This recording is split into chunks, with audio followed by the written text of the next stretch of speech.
What's good, D&D fam? Get back with another story time. And this one is not really supposed to scare you, but this was a scary situation for me. Like, in the midst of me, like, doing this, it was scary. This is like, I'm talking about paranormal activity. This happened beginning of my first semester of college. So it was me, my homeboy Nick, and my homeboy Caden, and 3 other females, right? And we was chilling at one of the females' apartments. And we was just chilling, listening to music. They didn't go to the same college as us, but they went to the college right across the street. So we chilling at the apartments, listening to music, just, just chilling, not doing nothing crazy. We just sitting there, joking around and listening to music, playing Uno and stuff. And then we got bored. It was like, one of the girls was like, hey, let's go to this campsite that we used to always go to during the summer, a couple years back. So we all hop in my boy Nick's truck, right? So we all hop in the truck and we driving over there, and it's like a 15-20 minute drive. And get it, where our college is at is in the middle of nowhere. And we were heading to Hollywood, Arkansas, which is also more of the middle of nowhere. So it's a 15-20 minute drive from where our college is at to Hollywood, Arkansas. And we driving, and we just, we driving, listening to some country music, and just, joking around, talking. And then we finally get to this campsite. There was like tons of log cabins, tons of there was like little log cabins, and then like in the back of the log cabins, there was like, you could see like a little like truck. You could see a truck and like a house that had like some lights on it, but it was far out in the distance, but you could like barely see it, right?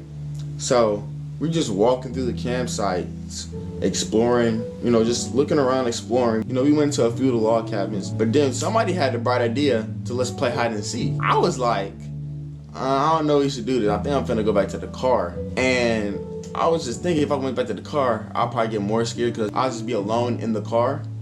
So I was just like, okay, I'm just thug it out with the guys. It's just late, it's dark, nothing crazy finna happen, right?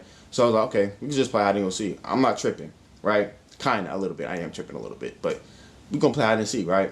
So we split the teams up. It's all 3 of the boys looking for all 3 of the girls. No, first the girls were looking for us, right?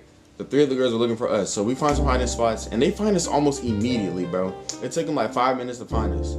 So what do? We swap roles, right? So now we're looking for the girls, and girls are hiding. And so all 3 of the boys, we get to one of the cabins that are like kind of close to where the truck was parked, and we start counting. And we count to like a minute, right? And we go out looking for the girls, and we yelling out their names. Hey, where y'all at? And then we just hear a whistle. We hear a, we're like, okay, they're whistling. They're giving us an easy hint, right? We walking towards the whistle, right? And they're just like, and we walking towards the whistle. But then we start hearing the whistle. We stop hearing the whistles for a little minute, and then we start hearing the whistles in a completely different area. So we were hearing whistles from this side of the campsite, and then it stopped for like a minute. Then we just started hearing whistles again from this side of the campsite, right? And so we hearing whistles like,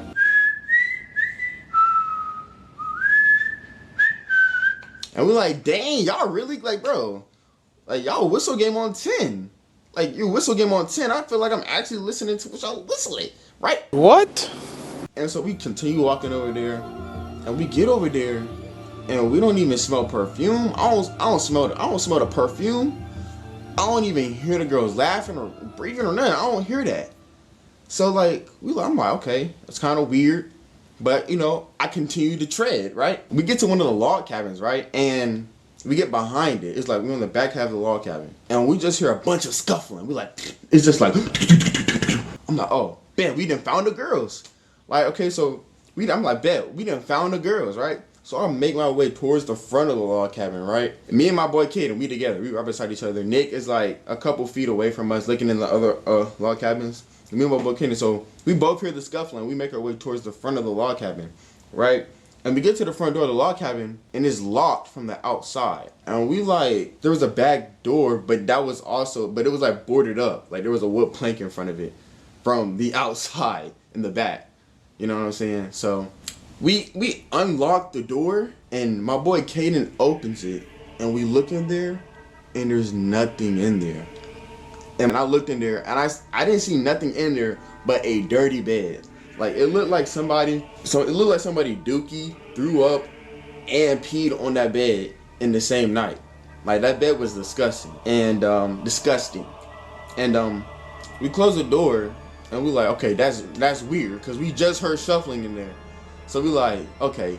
Then we turn to our right, get one of the other log cabins that our homeboy Nick was looking around, and we look at it, and like near the top of the roof, we just see some red eyes. Now these are red floating eyes, not like at a height where somebody, a normal person would be standing. These eyes look like they're like floating, like they're near like the roof of the log cabin. So we like, hold on. And we look at it for like 2 seconds, and we just take off running towards the car. And like, the eyes aren't chasing us, but we hear that whistle from the eyes, like, you know what I'm saying? We take off towards the car, and we honking the horn in the car. We screaming, hey, y'all get in the car. Like, this joint is haunted. It's haunted.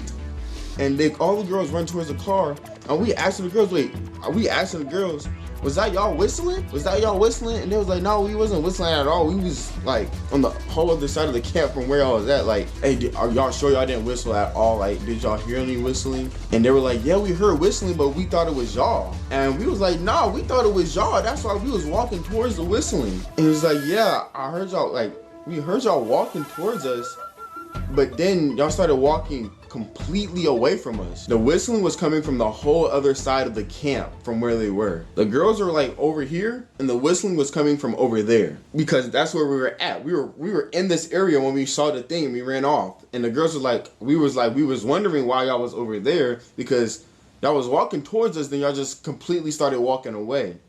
After that, we dropped them girls off at the apartment, and we went back to our dorms.